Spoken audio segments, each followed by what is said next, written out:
Quran bahasa Arab, terjemahan. Nah, kami turunkan Quran dalam bahasa Arab supaya kamu mengerti. Nah, saya ini orang Arab atau orang Indonesia, Pak?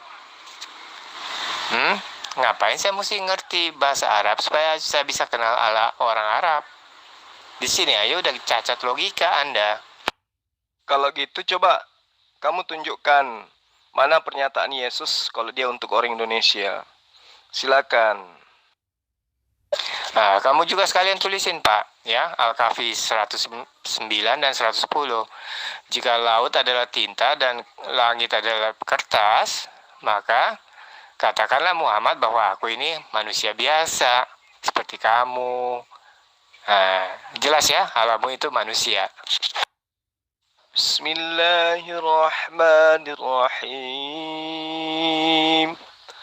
Qul law kana al-bahru midadan li kalimati rabbi lanafidal bahru qabla an tanfada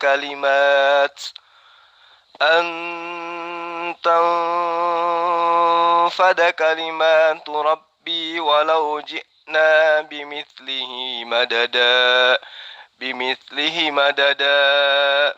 Katakanlah sekiranya lautan menjadi tinta untuk menulis kalimat-kalimat Tuhanku. Sungguh habislah lautan itu sebelum habis ditulis kalimat-kalimat Tuhanku. Meskipun kami datangkan tambahan sebanyak itu pula. Qul innama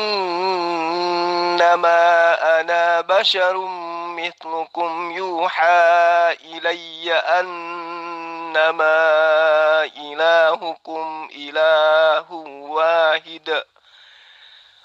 Faman kana yarju liqa'a rabbih فليعمل عملا صالحا ولا يشرك بعبادة ربه أحدا. Katakanlah sesungguhnya aku ini manusia biasa seperti kamu, yang diwahyukan kepadaku bahwa sesungguhnya Tuhan kamu itu adalah Tuhan yang esa. Barang siapa mengharap perjumpaan dengan Tuhannya, maka hendaklah ia mengerjakan amal yang soleh, dan janganlah ia mempersekutukan seorang pun dalam beribadat kepada Tuhannya. Jadi jelas ya di ayat ini bahwa yang berkata di situ yang perlu kamu pahami, bukan berarti Allah yang mengatakan bahwa katakanlah sungguh hanyalah aku manusia biasa seperti kalian. Ya. Ini maksudnya apa? Allah Subhanahu wa taala berfirman, memerintahkan Rasulullah Muhammad sallallahu alaihi wasallam agar menerangkan kepada orang-orang musyrikin yang telah mendustakan kenabiannya, kerasulannya. Ya. Paham ya sampai di situ? Katakanlah wahai Muhammad, sesungguhnya hanyalah aku manusia biasa seperti kalian. Jadi Rasulullah Muhammad SAW yang diperintahkan mengatakan kepada orang-orang musyrik bahwa sesungguhnya aku ini adalah orang biasa, bukan Allah yang orang biasa. Makanya kamu jangan jadi manusia terjemahan, kamu ditertawakan manusia seluruh dunia. Jadi maksud daripada perkataan Muhammad sallallahu alaihi wasallam di situ, aku bukanlah Tuhan. Aku ini hanya seorang nabi. Aku ini hanya seorang rasul dan tidak bersekutu dalam kerajaan Allah. Tidak ada pada sisiku pembendaharaan Allah. Aku ini hanyalah hamba Allah. Sama ketika Yesus juga mengatakan kepada orang-orang Saduki, aku ini hanyalah hamba Allah. Aku menyembah apa yang aku kenal, kata Yesus. Dan kalian menyembah apa yang tidak kalian kenal. Ya. Jadi Anda harus banyak belajar. Jangan asal-asalan. Jangan Anda menerjemahkan seenak Anda, seenak perut Anda. Anda memahami Al-Quran layaknya kitab Anda yang hanya umat terjemahan. Tidak bisa. Ya, tidak bisa. Al-Quran itu tidak bisa hanya dengan menggunakan terjemahan. Paham ya sampai di sana? Ya, kalau Anda hanya memiliki kemampuan terjemahan bahasa Indonesia, jangan sekali-sekali Anda mempermalukan diri Anda ya dengan sesuatu yang Anda tidak tahu. Karena itu akan membuat diri Anda itu ditertawakan. Jadi kalimat yang jelas di situ ya, bukan menandakan bahwa Allah itu adalah manusia biasa. Inilah kebahlulan Anda, kan Anda itu hanya umat terjemahan, Anda nggak tahu apa-apa. Jadi sekali lagi saya katakan kepada Anda, ya, apa yang diterangkan di dalam surah Al-Kahfi yang Anda terangkan, yang Anda pahami itu, kul innama, jadi kata kul ini adalah perintah. Kul ini perintah kepada Rasulullah Muhammad SAW. Kul, katakanlah wahai Muhammad, innama ana basyarum mislukum yuha ilayya annama ilahukum ilahu wahid. Ya, katakanlah ya Muhammad, sesungguhnya aku ini manusia biasa seperti kamu, yang diwahyukan kepadaku bahwa sesungguhnya Allah Tuhan kamu itu adalah Tuhan yang satu. Paham sampai sini? Lebih gampang lakinya yang dikasih kacamata kuda daripada wanitanya yang dipaksa untuk ditutupin seperti barang mati. Nah, itu yang membedakan manusia waras dengan manusia tidak waras. Ya. Nah, jadi bawa kembali syariatmu ke Arab saja. Sebab Quran itu jelas untuk Arab. Kamu baca itu surat Al-An'am 92. Bukan untuk Indonesia. Sebab Ibrahim 4. Setiap bangsa itu punya nabi sendiri dengan bahasa ibunya. Nah, jelas, nabi Arab untuk Arab, bukan untuk Indonesia. Bismillahirrahmanirrahim. Wa hadza kitabun anzalnahu mubarakun musaddiqul ladzi baina yadayhi walitunzira ummal qura wa man hawlaha والذين يؤمنون بالآخرة يؤمنون به وهم على صلاتهم يحافظون. Kitab Al-Quran ini adalah kitab yang kami wahyukan kepadamu wahai Rasulullah, merupakan kitab yang memiliki manfaat yang agung, yang membenarkan kitab-kitab yang datang sebelumnya yang diturunkan. Dan sesungguhnya ia merupakan dari sisi Allah. Kami menurunkannya agar dengan kitab itu engkau menakut-nakuti orang-orang Mekah dan sekitarnya dari seluruh penduduk penjuru dunia terhadap azab dan siksaan Allah. Dan orang-orang yang membenarkan kehidupan akhirat, karena itu membenarkan Al-Quran adalah firman Allah dan memperhatikan penegakan salat dalam waktu-waktunya. Jadi ayat ini sangat jelas. Ya, Al-Quran ini adalah peringatan kepada penduduk ya Mekah dan orang-orang di luar lingkungan Mekah. Itu yang perlu kamu pahami dengan kata waman haulaha. Ya, waman haulaha ini maksudnya untuk orang-orang di luar daripada kota Mekah. Berarti Indonesia juga adalah untuk kota di luar kota Mekah. Belum lagi seruan-seruan di dalam Al-Quran untuk kepada seluruh manusia. Ya ayyuhan nas, ya ayyuhan nas, ya ayyuhan nas. Lalu kemudian kamu mencoba lagi mengais-ngais surah Ibrahim ayat 4. وَمَا أَرْسَلْنَا مِنْ رَسُولٍ إِلَّا بِلِسَانِ قَوْمِهِ لِيُبَيِّنَ لَهُمْ فَيُضِلُّ اللَّهُ مَنْ يَشَاءُ وَيَهْدِي مَنْ يَشَاءُ وَهُوَ الْعَزِيزُ الْحَكِيمُ. Kami tidak mengutus seorang rasul pun melainkan dengan bahasa kaumnya, ya, supaya ia dapat memberi penjelasan dengan terang kepada mereka. Jadi Musa diutus dengan menggunakan bahasa kaumnya Musa, bahasa Ibrani. Yesus diutus dengan bahasa kaumnya Yesus, bahasa Aramaik.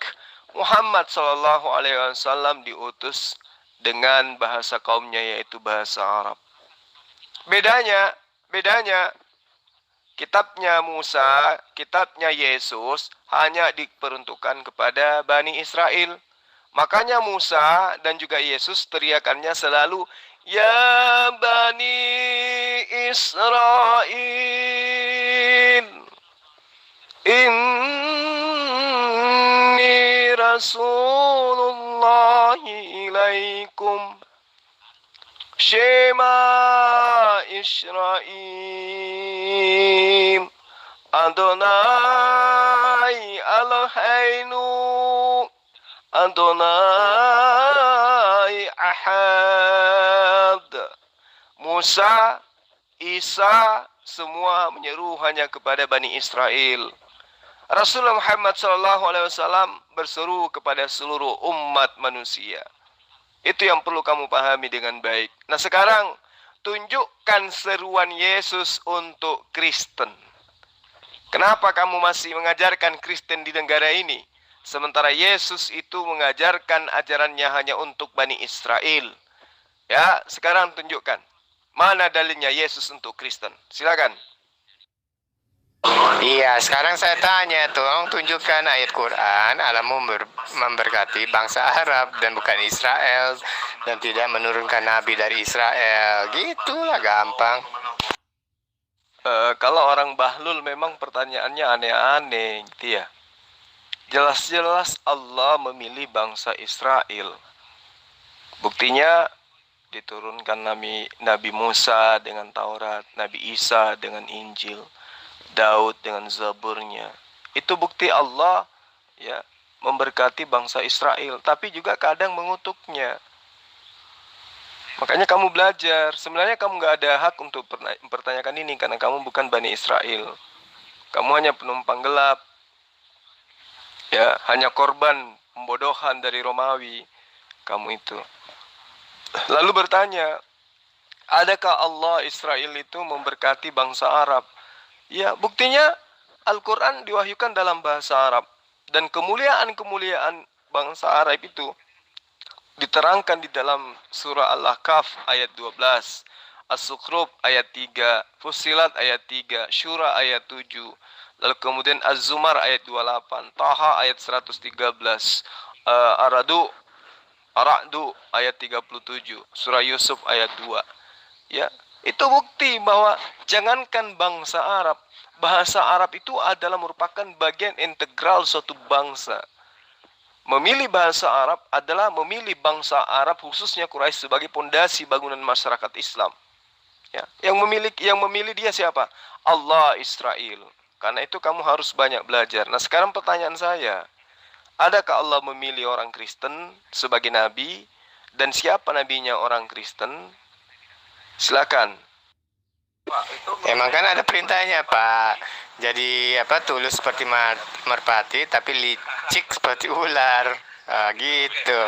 Nah, gitulah untuk menjebak setan, ya harus mempermainkan pura-pura bodoh sampai mereka sendiri yang ngaku bahwa Islam itu dan Muslim adalah umat terjemahan. Selesai gamenya. Islam umat terjemahan itu dari mana konsepnya?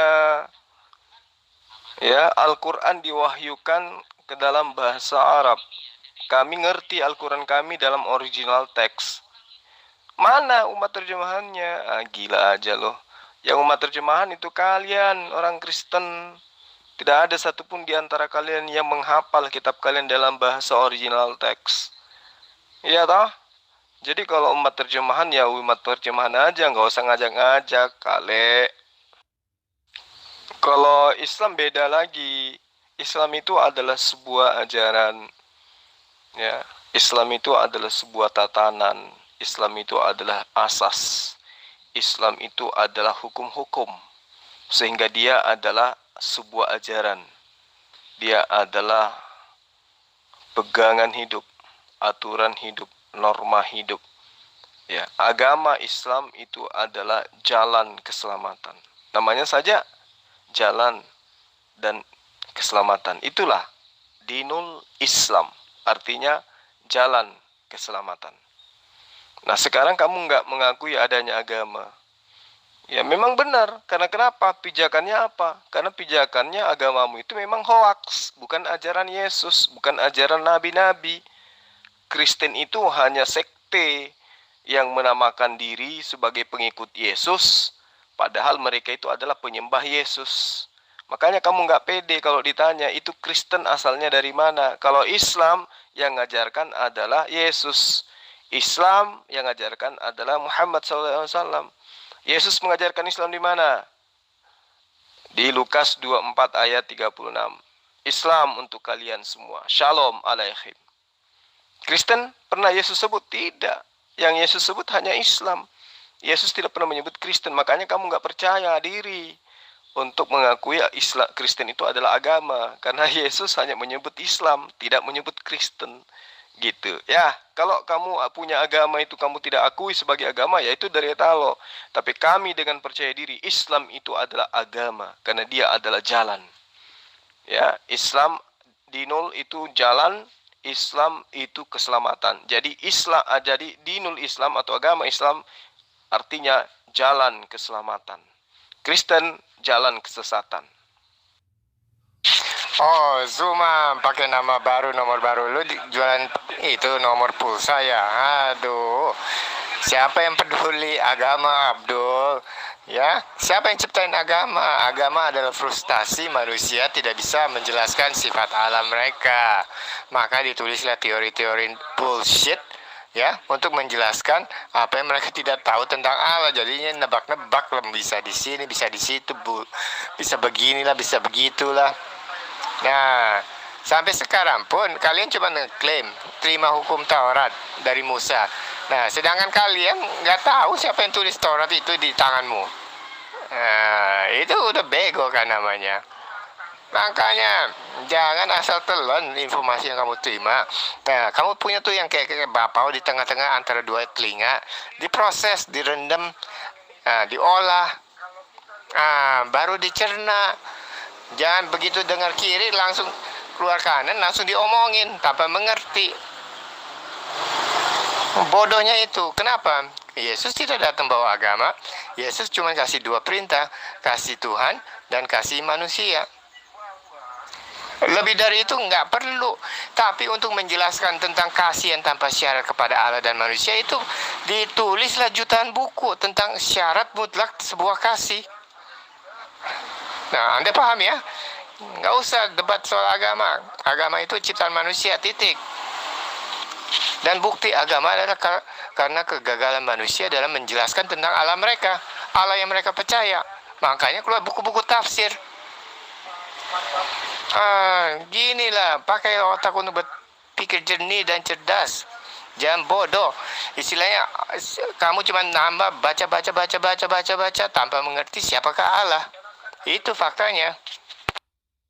Berisik lah. Lu sendiri yang ngaku lu umat terjemahan. Ngapain lu keluarin Sindo News? Terjemahan Indonesia, surat Anibia. Aduh, parah bener. Lu masuk perangkap gua, lu gak sadar ya. Bego namanya. Lu yang nuduh gua umat terjemahan, tapi lu yang membuktikan lu sendiri yang umat terjemahan. Nggak nyambung. Memang situ umat terjemahan. Dari tadi kamu nggak pernah nyambung. Ya, kalau ditanya sama kawan-kawan muslim sini, kamu nggak ada nyambung jawabannya. Lah memang kamu umat terjemahan. Maksud daripada umat terjemahan itu adalah kitabnya hanya terjemahan. Tidak ada original teksnya. Karena memang kitabmu nggak ada original teksnya. Hanya berasal dari salinan-salinan yang tidak dikenal. Entah siapa penulisnya. Itulah kitabmu. Ya, jadi yang umat terjemahan yang distempel di jidatnya itu ya kalian. Kalaupun kalian menunjukkan original teks Anda, ternyata yang Anda kitabkan tulisan Lukas, tulisan Markus, tulisan Yohanes, tulisan Matius. Siapa mereka ini? Bukan tulisan Yesus rupanya, bukan karya Yesus. Sementara Yesuslah jalan, Yesuslah keselamatan, Yesuslah hidup. Bukan Lukas, bukan Markus, bukan Matius, bukan Yohanes. Belajar lagi, makanya jangan kelamaan jadi umat terjemahan. Justru itu, Ya, kita memahami dalam bahasa aslinya. Cuman, ya, tidak mutlak kita harus berbahasa aslinya. Ya kan? Saya orang Indonesia, ya, tidak perlu saya menyebut gembala itu sebagai dalam bahasa aslinya disebut dengan Poimenas. Poimenas, tidak perlu. Ya, saya orang Katolik, saya memakai pastor. Ya, pengertiannya sama aja. Oke? Begitu juga orang Protestan. Tidak perlu dia memakai bahasa aslinya untuk menyebut gembala itu, menyebut imamnya itu sebagai Poimenas. Mereka menyebut sebagai pendeta. Oke? Begitu juga mungkin dalam bahasa Alkitab yang ditranslate ke dalam bahasa daerah, etnik Indonesia beda juga penyebutannya, nggak masalah. Apakah orang dalam bahasa Batak, dalam bahasa Dayak, atau dalam bahasa Papua, atau dalam bahasa apapun juga, apakah harus memakai kata aslinya Poimenas? Nggak perlu. Tetap memakai bahasa etnik mereka itu sendiri. Itulah keluar biasaannya ya Alkitab itu sendiri. Ya, menghargai semua bahasa, karena bahasa apapun itu, bahasa internasional atau bahasa etnik itu sendiri, bahasa suku itu tetap adalah ciptaan Tuhan, oke? Pemberian Tuhan. Begitu, oke? Ini asumsi aja. Asumsi karena mau kayak mana lagi, kitabnya sudah nggak ada yang ori, sudah nggak ada yang asli. Kalaupun ada yang asli, kitabnya bukan berasal dari Yesus, hanya catatan orang-orang yang tidak dikenal yang menceritakan tentang Yesus. Jadi orang Kristen itu mati-matian ya membela kitabnya yang hanya terjemahan dengan berbagai macam asumsi-asumsi yang seakan-akan bahwa kitab kami itu terjemahan, tetapi bukan berarti dia itu palsu. Kitab kami terjemahan, tapi bukan berarti itu berarti Tuhan kami mengerti semua bahasa. Kitab kami terjemahan, layaknya bendera Indonesia yang berkibar di mana-mana itu adalah palsu. Aslinya ada tetap di istana. Berbagai macam asumsi yang Anda gunakan untuk menutupi ya kehancuran dan kelemahan kitab Anda. Kitab terjemahan yang diterjemahkan kemudian beberapa tahun kemudian disadur lagi ke dalam terjemahan, disadur lagi ke dalam terjemahan, dan mengalami perubahan-perubahan berdasarkan dengan rasa bahasa dan perkembangan budaya. Gitu loh. Jadi jujur aja, kitab kalian bukan kitab suci, hanya terjemahan-terjemahan yang diterjemahkan dari terjemahan. Terjemahan ke terjemahan, terjemahan ke terjemahan. Itu sih ya kayak buku Prambon. Kalau original teksnya, Yesus tidak pernah mengatakan Allah, oke? Tidak pernah menyebutkan kata Allah. Dalam bahasa Ibrani tidak ada kata Allah. Yang ada itu adalah Hashem. Yang ada itu adalah Adonai. Yang ada itu adalah El Shaddai. Yang ada itu sebutan YHWH, Yod-Heh-Vav-He. Oke, nggak ada kata Allah di dalam bahasa Ibrani. Kalau mau merujuk kepada perkataan Yesus di dalam bahasa Aram. Oke. Orang Kristen itu nggak relevan lah menyebut kata Tuhannya Bani Israel, karena Kristen itu tidak punya hak untuk itu. Orang Kristen itu adalah berasal dari Eropa. Ajaran yang diajarkan oleh Paulus, yang diajarkan Paulus kepada penganut-penganut ajaran pagan yang berasal dari Romawi, Yunani. Jadi Anda yang ada di Indonesia ini jangan pede-pedean menyebut Hashem, Adonai, Shaddai. Itu nggak ada kaitannya dengan Kristen itu. Kalau Anda mau menyebut Tuhan Anda ya sebut saja Theos, Theon, Kurios, Zeus. Itu baru cocok. Kalau menggunakan nama-nama sembahan Bani Israel nggak nyambung. Mana kitab kamu yang asli? Oke. Mana kitab kamu yang asli sekarang? Al-Quran yang ditulis di tulang itu, mana tulang itu sekarang disimpan? Mana yang ditulis di kulit daun? Mana yang ditulis di kulit binatang tuh katanya? Itu yang asli mana sekarang, di mana tersimpan? Yang dimaksud asli itu bukan bahan bakunya. Yang dimaksud asli itu adalah bacaannya yang tidak pernah berubah. Tulisannya mau dipindahkan dari tulang ke daun, daun ke kertas, kertas ke daun lagi, itu nggak masalah. Yang dimaksud asli itu adalah tulisannya, bacaannya, bukan tempat tulisnya, bukan tempat mencetaknya, bukan, tetapi bunyi daripada teksnya, itu yang dimaksud dengan asli. Jadi kalau 1400 tahun silam disebutkan ya ayyuhan nas ittaqullaha haqqa tuqatih wa la tamutunna illa wa antum muslimun.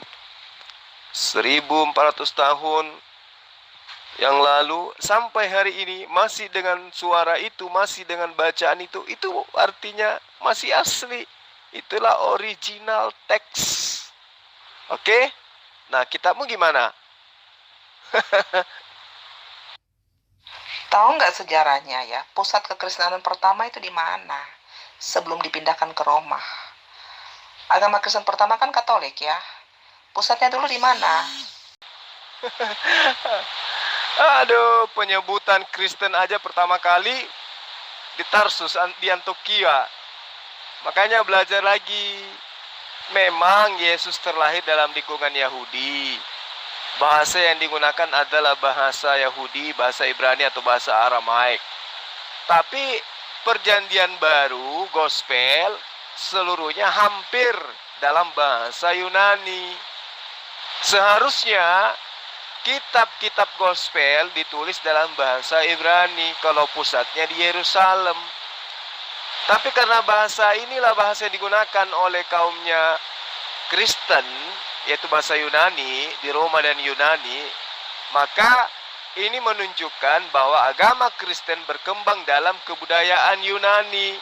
Sedangkan kebudayaan Yunani sangat dipengaruhi oleh kebudayaan Hinduisme. Ya. Diaus dalam bahasa Sanskerta atau Zeus dalam bahasa Yunani sampai sekarang tetap tidak berubah. Nama ini dioknumkan menjadi Zeus Pater atau Jupiter dalam kepercayaan Yunani, atau Sufitri dalam bahasa Sanskerta sebagai Tuhan Bapa, Zeus, Diaus, Theos, Tuhan, sedangkan Father, Bapa atau Pitar. Dalam Hinduisme, Tuhan dioknumkan sebagai Bapa atau Sufitri, yaitu Brahma Wisnu, yang merupakan oknum kedua adalah anak Tuhan yang dapat menjelma menjadi manusia dalam bentuk Krishna dan juga dalam bentuk Rama, sedangkan Shiva adalah roh suci. Dari kenyataan ini ya dapat dipastikan persamaan yang sangat-sangat akurat dengan Kristen Trinitas. Ya, paham ya? Itu makanya kalau kamu katakan pusat kekristenan atau Katolik di Yerusalem, itu kamu mimpi, kamu mimpi. Kalau Yesus sendiri nggak pernah menyebut Allah. Allah enggak. Ya ini sih aja yang menyebut Allah. Allah. Yesus enggak. Kata Tuhan di dalam perjanjian lama ya, ataupun perjanjian lama ya, atau penyebutan untuk Yesus, dan mereka menyebut itu Hashem atau Adonai, enggak menyebut Allah. Hanya orang Indonesia aja yang menyebut Tuhan itu Allah. Karena apa? Kata Allah sendiri itu yang dalam bahasa Arab. Ingat ya, tanda kutip Arab bukan berarti Islam ya. Orang Arab Kristen juga menyebut Allah. Itu ditranslate, udah dimasukkan ke dalam bahasa Indonesia. Sudah menjadi bahasa Indonesia yang baku. Sehingga orang Kristen pun menyebut itu sebagai Allah. Oke?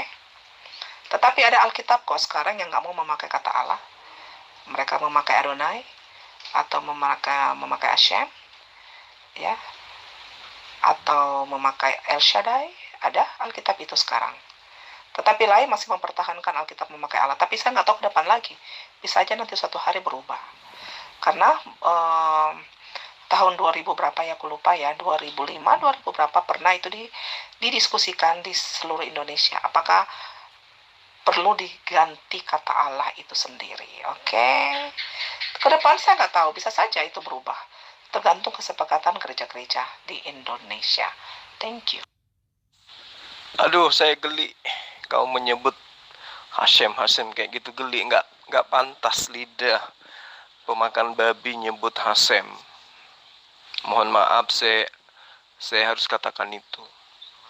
Ya, Mbak Herni harus sadar lah ya, Kristen itu bukan dari Yahudi. Kristen itu ajaran pagan dari Yunani Romawi. Di dalam nyanyian Tuhan, ya kitabnya orang Hindu, Krishna itu bersabda kepada Arjuna, "Karena aku adalah Tuhan, dalam tubuh ini kehidupan abadi tak akan musnah. Aku adalah kebenaran dan kebahagiaan selama-lamanya." Ayat ini kalau kita dengarkan sepintas, itu ada persamaan makna dengan salah satu ayat di dalam Gospel. Jadi siapakah Krishna? Krishna ini adalah penjelmaan Dewa Wisnu. Sama seperti Yesus itu adalah penjelmaan daripada Dewa Father atau Bapa. Ya. Jadi Krishna ini adalah penjelmaan Wisnu melalui manusia biasa, Devanaki. Hal ini persis sama dengan yang dialami oleh Yesus, yang diyakini oleh Kristen sebagai Tuhan, yang dilahirkan oleh perempuan manusia bernama Maria. Jadi kelahiran Yesus itu diriwayatkan sama dengan kelahiran Krishna. Kelahiran Krishna digambarkan dalam Atharvaveda, salah satu kitab suci Hindu. Di situ diceritakan gini, pada suatu malam, waktu Raja Kansa tak dapat tidur, berdirilah Baginda di teras istananya. Digerakkan oleh suatu kekuatan gaib, ia melihat bintang bergerak dan sinarnya jatuh ke bumi. Lalu ia bertanya kepada istrinya, Sinyumba, seorang ahli sihir pemuja Dewa Kali, yaitu Dewi Kerinduan dan Kematian. Tapi Syumba tidak mengetahuinya, maka dipanggillah Brahma atau pendeta-pendeta Hindu untuk melihat bintang itu dan menceritakan kebenarannya. Nah, pendeta-pendeta ini kemudian menceritakan bahwa itu adalah pertanda turunnya Tuhan ke dalam tubuh manusia yang dikandung oleh Devanaki, anak saudara perempuan Baginda Raja sendiri. Jadi anak yang dikandung itulah yang kemudian menjadi Tuhan di dunia ini, menjadi Raja dunia. Nah, coba Anda bandingkan dengan riwayat kelahiran Yesus. Di dalam Gospel Matius, yang ditandai dengan bintang yang cemerlang yang bergerak dan berhenti di atas tempat di mana Yesus dilahirkan. Ya, karena riwayat kelahiran Krishna jauh lebih tua dari riwayat kelahiran Yesus, sedangkan Gospel yang berkembang adalah Gospel dalam bahasa Yunani, di mana kebudayaan Yunani sangat dipengaruhi oleh kebudayaan Hindu. Maka apa yang dapat disimpulkan dari kenyataan ini? Ya, jelas ajaran Trinitas adalah modifikasi dari ajaran Trimurti. Ya, Brahma dalam Hinduisme dimodifikasi menjadi Allah Bapa, Wisnu dimodifikasi menjadi Yesus anak Allah, dan Shiva dimodifikasi menjadi Roh Kudus. Ya. Jadi antara Trinitas dengan Trimurti itu adalah satu paket. Jadi kamu nggak usah sebut-sebut Hashem, Adonai. Saya memuntah dengarkan. Karena ajaran Kristen itu adalah dari Yunani, ajaran Hinduisme modern. Paham ya Mbak siapa? Mbak Herni?